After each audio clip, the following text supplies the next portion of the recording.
Assalamualaikum, testing suara. Apa khabar? Hari ni saya santai-santai sekejap dekat tepi pantai. Apa khabar guys? Harap semuanya dalam keadaan yang sihat-sihat belaka. Jika ada apa-apa, jom kita sembang-sembang santai sekejap tepi pantai ni. Bukan selalu. Mesti ada urusan sikit lah dekat kawasan Sungai Renggit. Jadi saya singgah lah kawasan tu. Kat sana ada orang barbecue pula.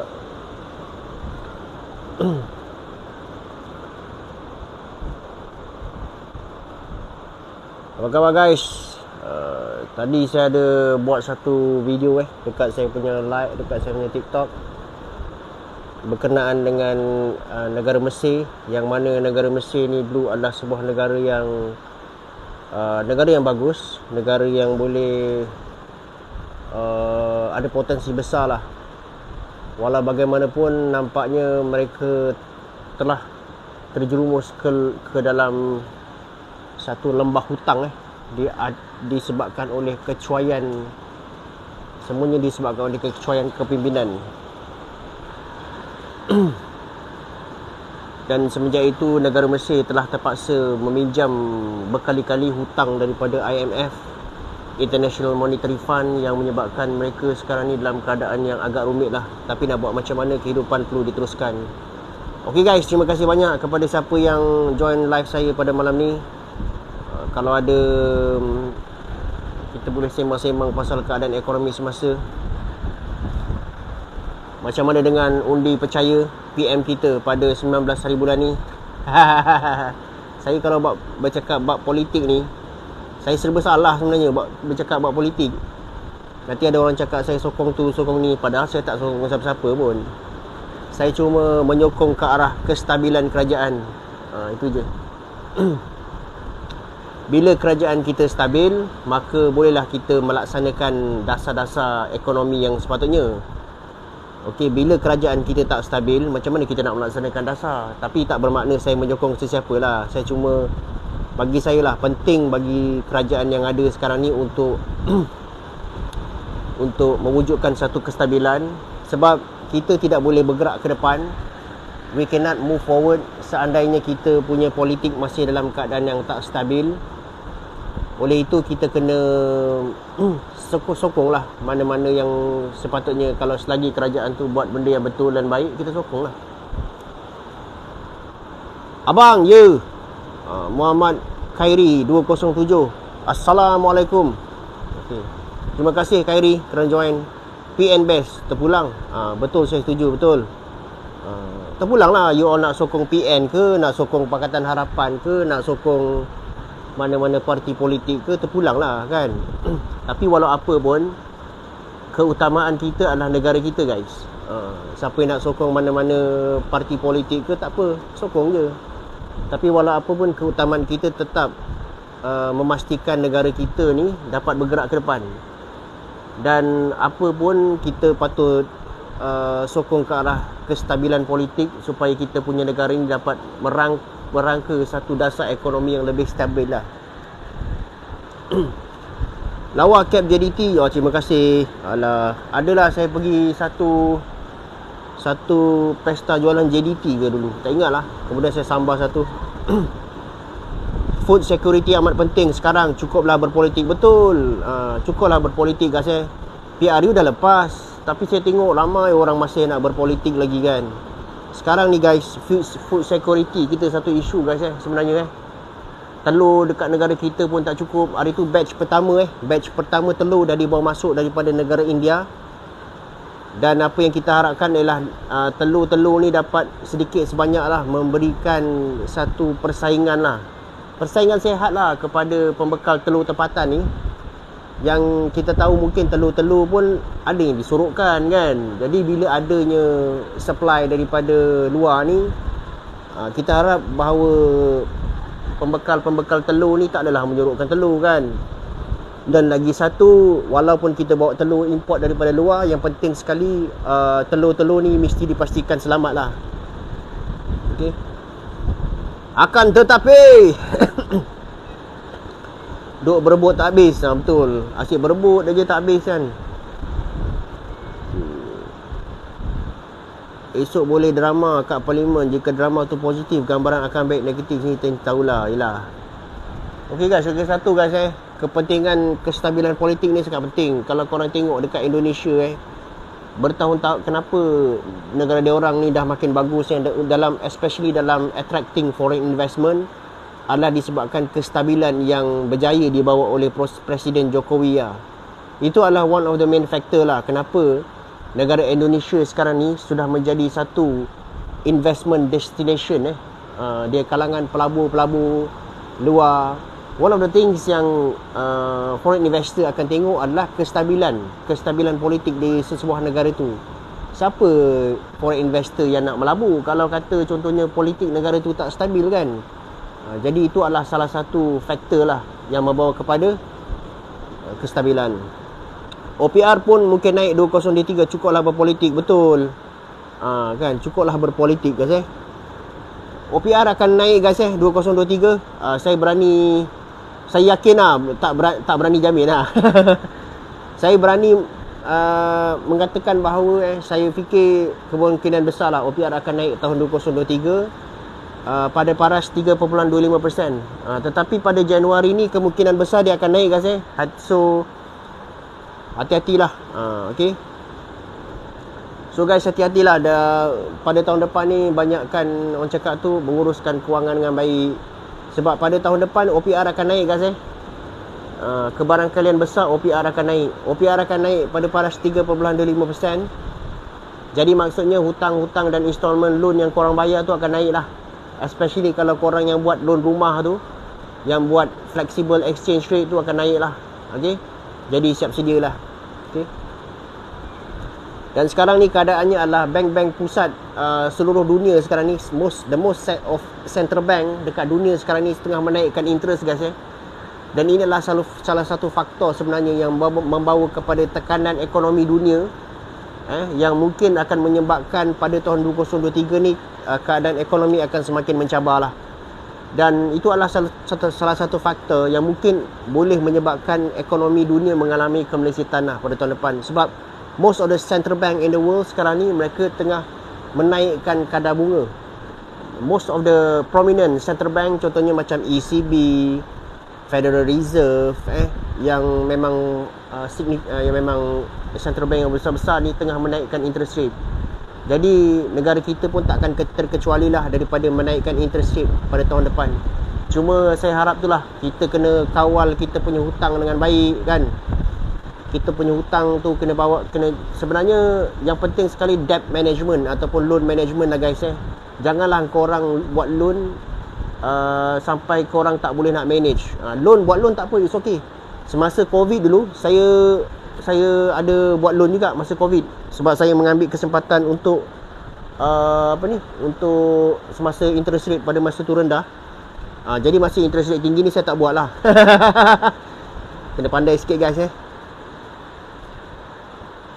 Salam bang, nak tanya, adakah pertanian dan penternakan bisnes masa hadapan? Sebenarnya pertanian, penternakan ni sebenarnya memang ada potensi besar guys. Cuma itulah masalahnya kita tidak ada polisi yang serius. Maksudnya tidak ada satu dasar kerajaan yang serius untuk membangunkan industri penternakan dan pertanian. Sebenarnya industri ni sangat berpotensi besar guys. Okay. Cuma itulah kita tak nampak lagi satu dasar di mana penternakan dan juga pertanian ni diberikan satu perhatian yang serius oleh kerajaan untuk dibangunkan. Bila kita dah ada masalah kekurangan telur, barulah sibuk. Okay. Bila dah tak ada telur baru sibuk. Okay. Jadi sebenarnya guys, saya harap lah, one of the things yang saya harap adalah di bawah kerajaan baru ni bahagian pertanian dan peternakan diberikan lah. Sebab at least kita perlu berada di tahap yang self-sufficient lah kan. Telur, korang bayangkan sampai tahap telur pun kita kena import. Sampai tahap telur guys kita kena import ni apa cerita ni kan.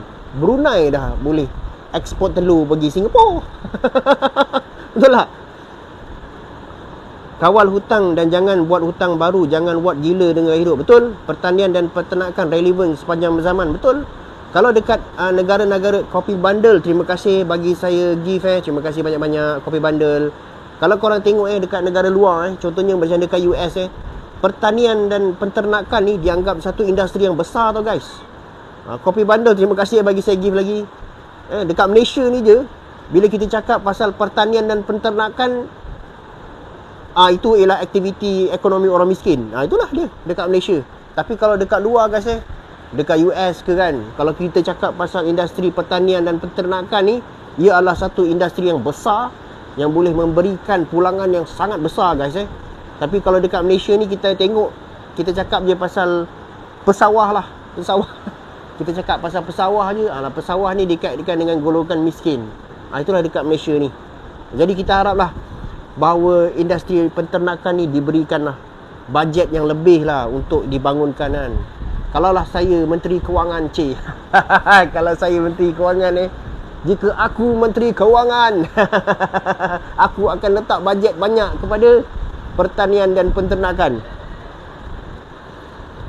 Contoh negara Australia besar komuniti betul. Kelantan, Terengganu, Kedah sesuai peternakan sebab terbukti berjaya menternak walau betul. Bang, sektor pengurahan getah akan ada masalah tak tahun depan? Saya tak pasti sangatlah sektor getah macam mana. Itu saya kurang pastilah.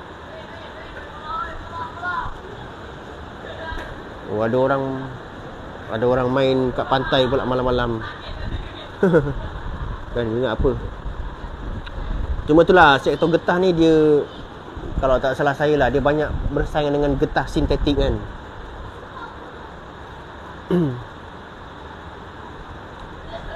Dah bagi tapi akibat tangan-tangan jahat habis sia-sia usaha sebelum ni. Itulah guys banyak sangat lah orang cakap tu kan. Malaysia ni sebenarnya banyak guys hasil. Kalau korang tanya saya kan, kita sebenarnya kalau kita manage hasil negara kita ni dengan baik guys saya rasa kita boleh jadi negara maju lah guys kan. Tapi masalahnya tu lah, bajet kita ada tapi korang tahulah, malas lah aku nak cakap. Kan? Bang, pelabur akan tengok undi tak percaya ke esok? Of course.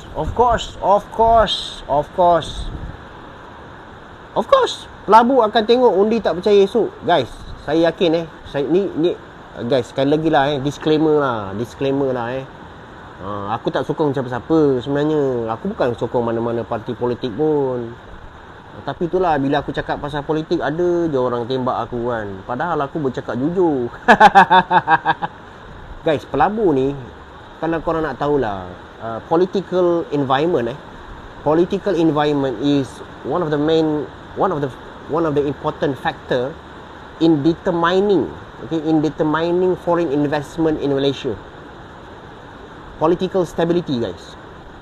So apa-apa yang berlaku dekat dalam negara kita ni yang membawa ke arah kestabilan memang sangat penting guys Besok memang menjadi tumpuan juga kepada pelabur untuk tengok sama ada kerajaan yang ada ni kuat ataupun tidak. Serius guys, saya cakap. Dan kalau kata pelabur melihat bahawa kerajaan yang tertubuh pada hari ini dia strong, very strong, okay, so the possibility untuk membawa kepada political stability tu tinggi. Jadi akan menariklah pelabur untuk melabur kan. Siapa nak melabur kalau sebuah negara tu politiknya tak stabil kan? Of course lah, pelabur akan tengok kan mana-mana benda yang membawa ke arah kestabilan. Jadi sesuailah guys kalau kita hanya dengan kestabilan politik saja, kita boleh, sebuah kerajaan tu boleh merancang ekonomi dia untuk bergerak ke depan.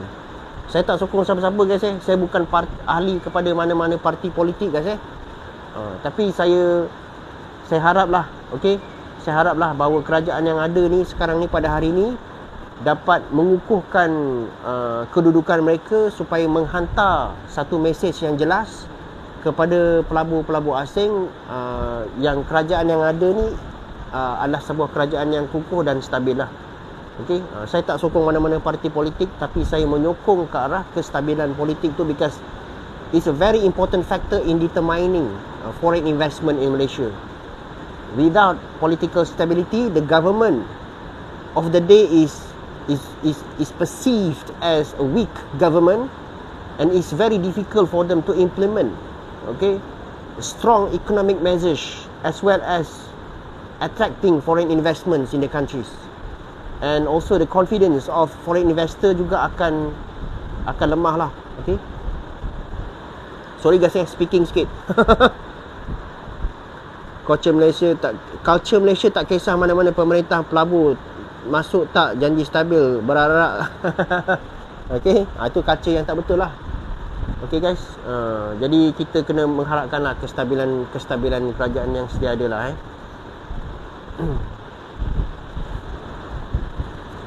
Thanks bang, suka dengar konten abang. Terima kasih. Okay, terima kasih. Saya dalam konten saya guys, saya cuba bercakap dengan adil. Okay, walaupun saya faham bila when we talk about economics, we cannot totally separate from talking about politics.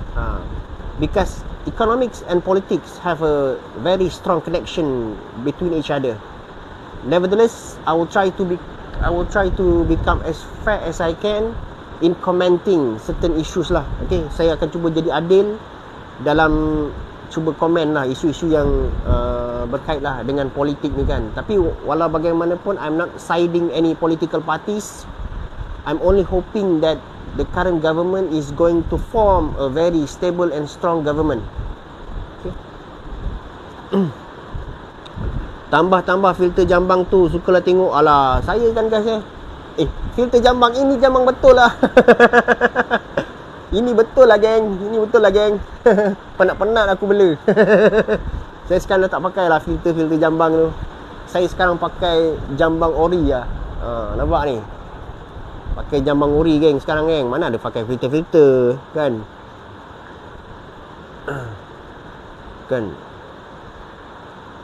Sekejap pembanggang juga perlu menyumbang kepada kestabilan politik. Stop all. Yes, saya setuju guys, saya setuju. At the end of the day guys, regardless whether they are the government, whether they are the opposition, whether we are Malaysians, all of us have common objective, and that is to see that this country to grow. Okay, we have the same objective. Bagi saya lah kan, kalaulah semua pihak ni memainkan peranan yang sepatutnya, tak ada masalah geng kan. Contohnya kerajaan kerja dia adalah memerintah, mentadbir. Tadbirlah dengan baik, janganlah songlak duit kan. Uruskan duit dengan baik, uruskan pentadbiran dengan baik. That's number one. Opposition, apa tugas opposition? Sebagai check and balance. Lakukanlah tugas sebagai check and balance. Janganlah opposition nak menggulingkan kerajaan. Itu tak betul lah. Opposition nak gulingkan kerajaan boleh, tapi the next 5 years kan. So kalau kata opposition ni asyik nak gulingkan kerajaan je, sampai bila kita nak layan drama politik ni? When the opposition play their role, play their part in check and balance, check and balance, diorang tengoklah mana-mana. Contohnya lah kan, bila kerajaan award certain contracts tu kepada certain companies ke, you check lah, you tengok, okay, adakah kontrak ni di awardkan dengan cara yang betul ke kan. Then you are the opposition, you buatlah kerja kan. Rakyat pula, kita punya tugas adalah menilai. Kita akan menilai. Okay, kalau kata contohnya the government of the day, you haprak, you tidak buat kerja kan, tak kisahlah siapa kan, PH ke PN ke, kalau you tak perform, next year you gone kan. You bagi orang lain pula kan. Itulah dia.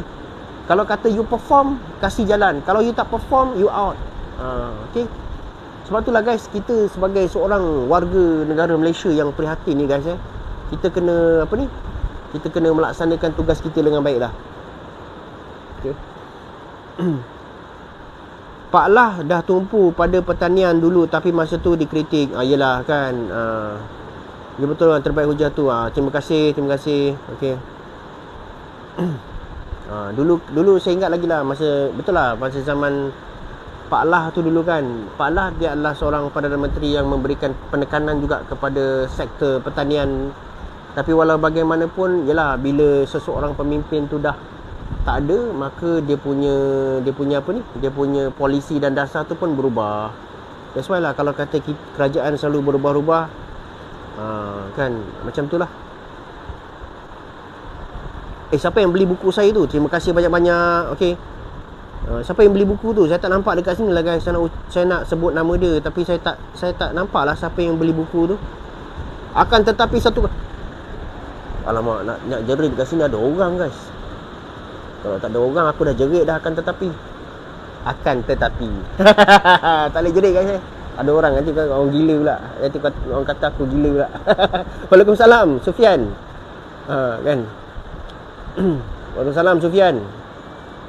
Akan tetapi ni slow sebab ada orang. Akan tetapi. Okey guys, siapa yang beli buku saya tu, terima kasih banyak-banyak. Saya tak nampak you siapalah. Saya tak nampak nama. Kalau saya nampak, saya sebut nama you. Okey, terima kasih. Okey guys, siapa lagi yang beli buku tu? Alah, saya tak nampak lah siapa beli. Sekejap siapa beli buku tu, saya ucapkan terima kasih guys. Saya tak nampak nama you, tapi kalau saya nampak, saya ucapkan terima kasih. Salam bang, tepi pantai ke? Saya tepi pantai. Saya dekat ni, apa ni, Lotus Sea View Lotus Sea View dekat apa ni? Dekat jalan nak pergi Pengerang. Jalan nak pergi Pengerang. Saya dekat Lotus Sea View. Okay.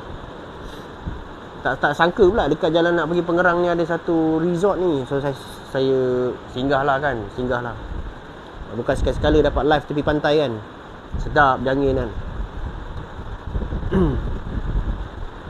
Nas dulu sekolah sedara kan? Ya, saya sekolah sedara. Sedara. Ya, saya sekolah sedara. Saya Paranggam. Okay guys So itulah dia guys Kita dalam apa ni? Kita haraplah dalam masa 5 tahun lagi negara kita ni ditadbir dengan baik kan supaya kita dapat compete lah dengan negara-negara perjiranan kita. Macam contohnya Singapura, macam contohnya Indonesia. Yang menarik perhatian saya sekarang ni Indonesia lah guys. Indonesia dia punya kebijaksanaan Presiden Jokowi tu, macam mana dia boleh menghasilkan kestabilan politik dekat sana guys Tak bola bang. Bola yelah pukul 11. Yes, pukul 11. Tak sejuk ke bang? Okeylah, taklah sejuk sangat. Angin kan. Okey guys, malam ni siapa geng-geng bola pukul 11 malam, jangan lupa Lionel Messi's final attempt to win the World Cup. Okey. Jangan lupa guys pukul 11 malam. So saya memang support Argentina lah. Saya nak tengok Lionel Messi angkat piala lah untuk kali terakhir dia main World Cup. Dan kepada generasi muda ataupun kita jangan lepaskan peluang ni, because this will be the final time we will see Lionel Messi playing in the World Cup. Okay. Lepas ni kita dah tak nampak lagi Lionel Messi main dekat World Cup. So this is the final time untuk kita nampak Lionel Messi main dekat World Cup. So saya harap Lionel Messi akan menang lah bersama dengan Argentina. Walaupun saya rasa France adalah sebuah pasukan yang sangat kuat, because France ni dia punya kekuatan, dia balance dekat every position. Dekat striker pun dia balance. Olivier Giroud ni dia bukan lari sangat guys, tapi finishing dia power. Lepas tu dia punya midfield dia kuat. Okay. Lepas tu dia punya defense dia memang talented lah. So France is going to be very difficult for Argentina to break lah. But I hope lah Lionel Messi akan deliver dia punya magic. Sama bang Argentina ya. Bang, tahun depan saya nak tukar kereta, okey ke tak buat loan tahun depan? Sebenarnya guys, sama ada you nak buat loan atau tidak bergantung you punya projection of you punya income lah guys. Saya tak berani cakap sama ada tahun depan boleh buat loan, tukar kereta. Saya tak berani cakap. Sebenarnya only you will completely understand you punya finance macam mana. Kalau kata you punya you biasa bagi saya lah, bagi saya bila saya nak buat loan atau saya nak tukar kereta kan saya akan buat satu projection of income. Projection of income maksudnya income saya sekarang ni berada dekat level mana, Dan kalau tahun depan, 2 tahun lagi, 3 tahun lagi, berapa projection income yang saya ada. Lepas tu pula guys, kita kena tengok kita punya komitmen dalam masa 1-2 tahun ni, berapa hutang yang kita dapat settle. Okay, kita tengok hutang kita, berapa hutang yang kita dapat settle. Dekat situ kita boleh kira kita punya disposable income lah. Okay, walau apa pun, you have to, lagi satu, you kena buat satu emergency plan. Wah, dia orang tu main tepi pantai tu buat apa lah. Kan, lagi satu, you kena ada emergency plan guys. Emergency plan ni bermaksud, let's say lah, katakan you tak boleh nak bayar service loan tu, what exactly you going to do? Contohnya macam you tak boleh nak service loan tu based on your current income. Pada masa tu, apa you punya plan? You kena ada plan guys sentiasa ada plan. So saya tak boleh nak cakap sama ada tahun depan sesuai ke tak, ataupun tahun depan tak sesuai kan. Macam tu juga dengan bisnes guys Orang kadang-kadang tunggu, bang, saya nak tunggu satu masa bila buat bisnes ni paling sesuai. Sebenarnya guys kalau you nak tunggu the perfect time of doing business, you takkan jumpa. Serius saya cakap, you takkan jumpa. Sebab in every time there will be challenge. Especially bila you buat business lah. Bila you dalam keadaan ekonomi yang baik, bila you buat business, you kena face strong competition. The competition is going to be very high semasa you buat business dalam keadaan ekonomi yang baik. So when the competition is very high, you kena compete dengan orang ni, dengan pesaing-pesaing you untuk dapatkan customer. Bila you buat offer lagi yang benda yang lebih bagus, customer you punya competitor, pesaing you pun akan offer benda yang lebih bagus. So dalam keadaan ekonomi yang baik, competition tu sangat high, competition sangat tinggi guys Tapi dalam keadaan ekonomi yang tak baik pula, dia punya challenge untuk you dapatkan customer, competition kurang. Tapi dalam keadaan ekonomi yang tak baik, challenge lah untuk dapatkan customer. So in every time there will be there will be challenges lah yang you akan face. Okay. Tapi satu je lah guys saya pesan lah, bila kita nak buat bisnes ni, satu benda kita kena fokus on kita punya branding. Sebab branding tu lah yang akan membantu kita untuk sustain bisnes kita. Jaga-jaga recession next year, mungkin teruk global economy kena, Malaysia mesti kena. Mungkin Malaysia kena, ataupun mungkin Malaysia bila tahun depan guys ni saya punya pandangan pada tahun depan mungkin Malaysia akan kena, mungkin Malaysia tak kena. Itu saya boleh cakap lah, mungkin kena, mungkin tak kena. Tapi walau apa pun, kebarangkalian nak kena tu tinggi lah. Sebab apa? US akan kena possibility untuk dia berhadapan dengan recession tu tinggi. Lepas tu European countries, Euro dalam global economic recession pada tahun depan Euro akan menjadi region yang the hardest untuk kena krisis ekonomi global ni. Because why? Krisis tenaga guys, energy crisis. Okay, energy crisis. Pada tahun depan harga tenaga dekat Europe ni akan melambung So European countries kena face that lah. Kalau tak boleh service loan, jangan takut apply AKPK. AKPK. Saya sebenarnya, yelah, walaupun saya dengar AKPK, tapi saya tak pernah tahu sangat dia orang AKPK ni fungsi dia apa guys Saya tahulah dia membantu untuk mereka yang ada hutang kan. Tapi saya tak pernah berurusan dengan AKPK dan saya tak pasti dia orang pun ni.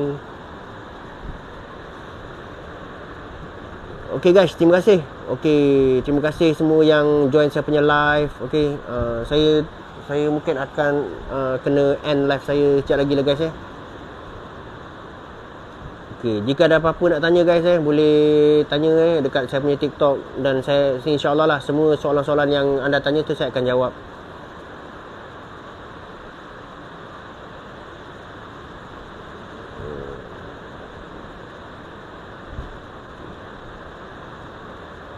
Assalamualaikum, CEO akan tetapi Waalaikumsalam. Waalaikumsalam Tuan Effendi Mahazir. Okey, terima kasih. Saya dah nak end lah guys. Terima kasih sebab ada hal sikit lah ni. Ada masa sikit ni saya pergi tepi pantai live lah. Okay, mungkin sekejap lagi saya end lah. Apa pun terima kasih guys. Siapa yang berkesempatan beli buku saya tu, terima kasih saya ucapkan. Saya tak nampak nama lah. Kalau saya nampak nama, saya sebut nama you. Okay, terima kasih banyak-banyak. Buku tu adalah buku yang menceritakan saya punya pengalaman sendirilah membina bisnes. Start buat bisnes 6 tahun lalu daripada rumah. Dekat situ banyak lah benda yang saya kongsi. Kalau you all nak tahu, bolehlah dapatkan buku saya dekat shop tu. Okay, terima kasih.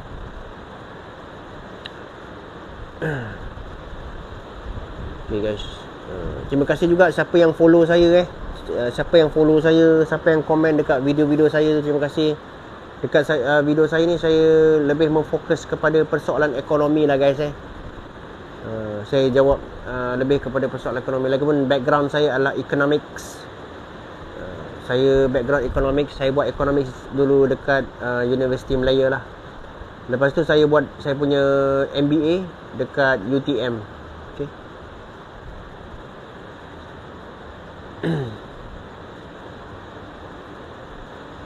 Bang, kalau saya nak guna khidmat abang untuk boost bisnes saya boleh ke? Saya setakat ni saya tak buat khidmat nasihat lah guys. Saya sendiri pun masa saya sangat pack. Saya masih ada belum kesempatan lah untuk buat khidmat nasihat lah. Tapi kalau saya buat khidmat nasihat lah saya tak nak charge lah yang tinggi-tinggi sangat lah. Saya tengok macam, tak tahulah guys, kadang-kadang saya tengok lah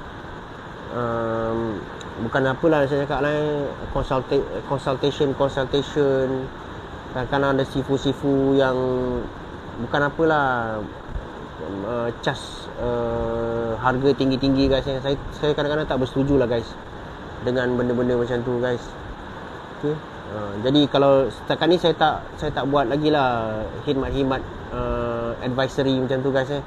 Tapi insyaAllah lah, doakan saya. Kalau kata saya ada kesempatan, saya ingat saya nak pulangkan baliklah ilmu kepada anda-anda yang baru nak up ni. Tapi buat masa ni saya masih tidak ada kesempatan lah. Saya punya jadual sangat pack buat masa ni. Tapi insyaAllah doakan saya. Jika ada kesempatan, nanti saya akan buka lah satu sesi lah. Okay.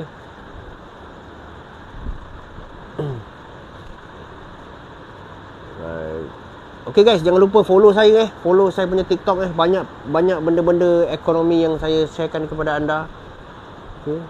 Lagipun saya ada pasal pengalaman saya dalam bisnes ni, saya ada pengalaman dalam lebih kurang 6-7 tahun lah guys. 6-7 tahun. Semua saya, bila saya buat satu bisnes tu guys, saya punya prinsip adalah saya buat sampai jadi. Itu saya punya prinsip lah.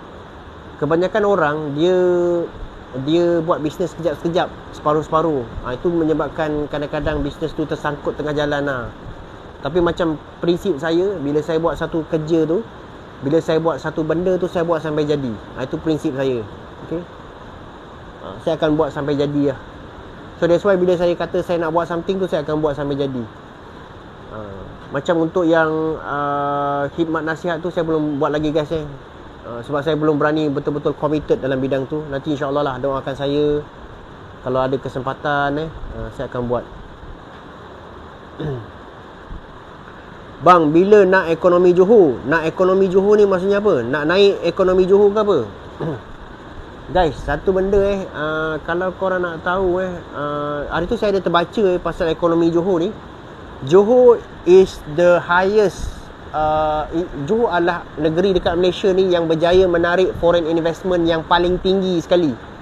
Setakat bulan berapa tahun ni, Johor adalah negeri yang berjaya menarik foreign direct investment yang paling tinggi sekali. Saya ada terbaca dekat mana, saya lupa.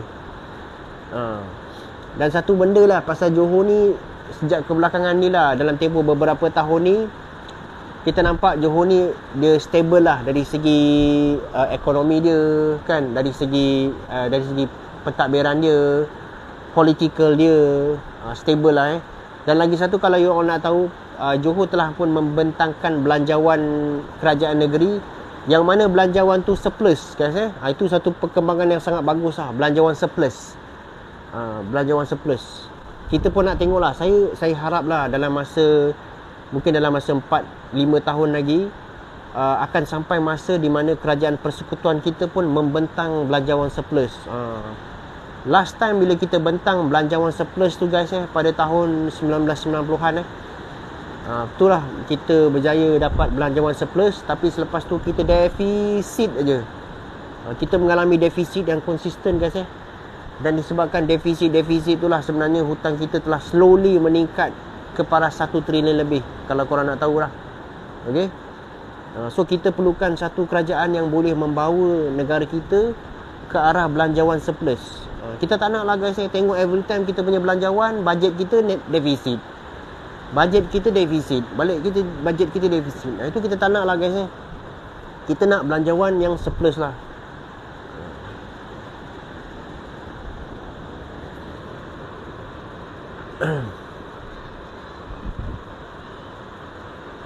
Bang, nak tanya, kalau harga telur susah nak diturunkan, adakah petrol mampu diturunkan? Of course mampu diturunkan. Syaratnya kita kena ada duit dah.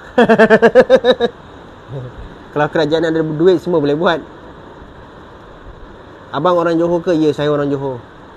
Saya berasal daripada, saya dibesarkan di Macap lah. Di Macap, Johor. Kemudian saya lepas saya belajar, lepas tu saya merantau. Saya bekerja beberapa tahun. Lepas saya habis belajar dekat UM, saya bekerja beberapa tahun dekat Kuala Lumpur lah. Masa tu saya bekerja dekat financial sector.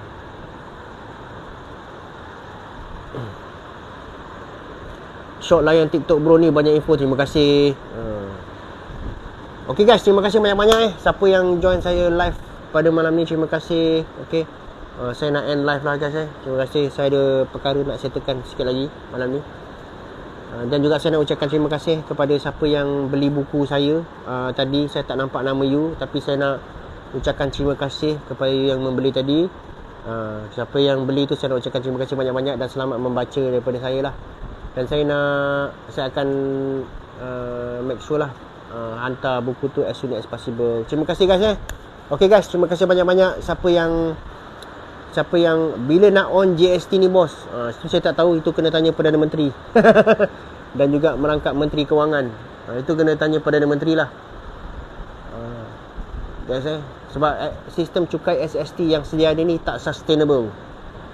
The current tax system of SST is not sustainable, and we should stop politicizing on the taxation system of this country, because the current taxation system is not sustainable. We are not deriving enough revenue from the current taxation system. So pada saya lah, letak politik dekat tepi, kita mungkin kena beralih kepada GST, guys. Kalau tak nak kena tembak, boleh je kita jangan gunakan nama GST lah. Kerajaan yang baru ni boleh jangan gunakan nama GST. Dia orang kalau tak nak kena tembak, gunakan nama VAT. Value added tax. Tak perlu gunakan nama GST. Tapi walau macam mana pun, kita punya percukaian kita kena reform. Kita tak boleh nak bergantung dengan cukai yang sedia ada, guys. Sebab kalau korang tengok ada satu konten TikTok saya buat tu, saya tunjukkan dekat korang macam mana dari segi perhasilannya, kita punya cukai semakin lama semakin jatuh. Okay? Kita punya hasil cukai semakin lama semakin jatuh. So kita tak boleh bergantung lah dengan current tax system sekarang ni. It's not sustainable.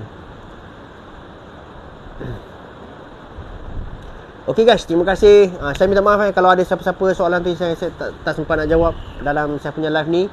Nanti you all boleh komen dekat video saya lah, InsyaAllah saya akan jawab. Okay guys, terima kasih banyak-banyak kepada siapa yang menonton. Siapa yang beli buku saya tu, saya akan terima kasih banyak-banyak. Okay, so semoga bermanfaat lah. Dan saya ucapkan terima kasih lah kepada siapa yang support saya punya live pada malam ni. Terima kasih guys. Jangan lupa support konten TikTok saya, like, komen, share video-video saya tu guys. Banyak lagi kalau you all bagi saya support, banyak lagi video-video ekonomi yang